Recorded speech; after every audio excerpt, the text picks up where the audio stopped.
Assalamualaikum, selamat datang kembali di Dapur Umi. Di video kali ini kita akan membuat cemilan yang ngehits, tapi kita bikin versi ekonomis, gampang banget cara bikinnya, bisa jadi ide jualan laris manis. Sekarang langsung aja kita buat sama-sama.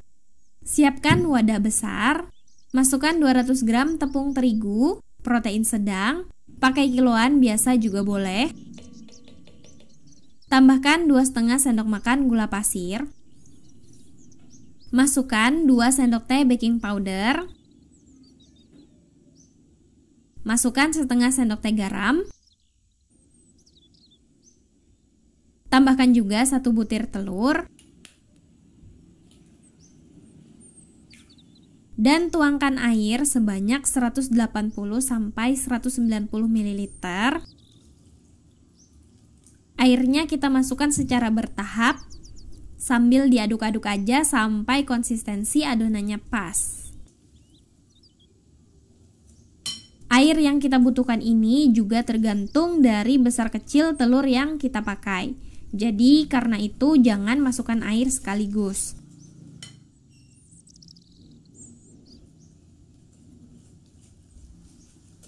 Konsistensi adonan yang pas seperti ini, dia tuh nggak encer, masih tebal tapi nggak terlalu kental atau terlalu berat. Kemudian kita pindahkan ke dalam wadah atau gelas yang cukup tinggi seperti ini. Tuangkan adonannya. Selanjutnya beri tutup dan biarkan selama 20 menit. Boleh banget ya kalau mau disimpan di dalam kulkas, hasilnya nanti bakalan lebih bagus. Untuk isiannya aku gunakan secukupnya sosis. Biar ekonomis, pilih juga sosis yang kecil-kecil aja, yang harganya terjangkau. Info merek aku cantumkan di deskripsi. Nah, casing atau bungkus sosis itu ada yang plastik dan ada juga yang kolagen. Sekedar informasi aja, karena banyak juga yang belum tahu kalau casing sosis yang plastik itu harus dibuang dulu plastiknya. Sementara kalau sosis yang casingnya pakai kolagen itu langsung aja ya, nggak perlu dibuang, itu aman untuk dikonsumsi. Karena aku pakai yang casingnya plastik dan setelah casingnya dilepas atau dibuang, aku bagi menjadi 2 bagian seperti ini. Ambil tusukan sate dan tusukkan ke dalam sosis. Lakukan sampai habis.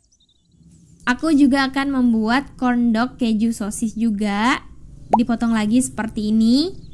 Dan untuk kejunya bisa pakai keju mozzarella atau keju leleh. Cuman kalau mozzarella itu biasanya harganya nggak terjangkau. Dan ini aku nyoba pakai campuran keju cheddar dan mozzarella. Selanjutnya tusukkan sosis dan kejunya. Kalau mau kejunya aja juga nggak apa-apa kalau suka. Kalau udah selesai, balurkan ke secukupnya tepung terigu. Ini opsional aja biar hasilnya lebih tebal. Masukkan ke dalam wadah atau gelas berisi adonan. Kita celupkan sosisnya sampai seluruh sosis terselimuti adonan. Gulingkan ke dalam secukupnya tepung roti atau pangko. Kita taburi seperti ini biar lebih merata dan banyak yang nempel. Bisa ditekan-tekan biar benar-benar nempel. Selanjutnya langsung digoreng di minyak panas di penggorengan yang sudah disiapkan sebelumnya. Goreng di api sedang sampai matang. Penggorengannya aku pakai pan dari Stain Cookware Cosmo Pan Series yang bisa ditumpuk-tumpuk tanpa khawatir baret. Satu setnya udah dapat 3 pan multifungsi standar Eropa. Balik kalau sisi bawahnya udah kecoklatan, biarkan matang merata.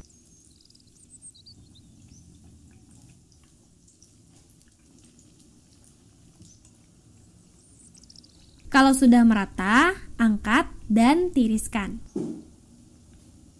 Siap disajikan, ini dia saat masih hangat. Yang diberi isian keju, kejunya lumer dan meleleh. Yang suka keju pasti bakalan suka. Dan ini yang diberi isian sosis. Ini rasanya enak, garing, crispy di bagian luar. Adonannya yang mirip roti walaupun tipis tapi lembut dan fluffy. Gampang bikinnya, enak rasanya, bisa dijual. Teman-teman juga bisa menyajikan ini dengan menambahkan secukupnya saus dan mayones sesuai selera, biar makin mantap seperti ini. Selamat mencoba, makasih udah nonton, maaf kalau ada salah, semoga bermanfaat. Wassalamualaikum warahmatullahi wabarakatuh.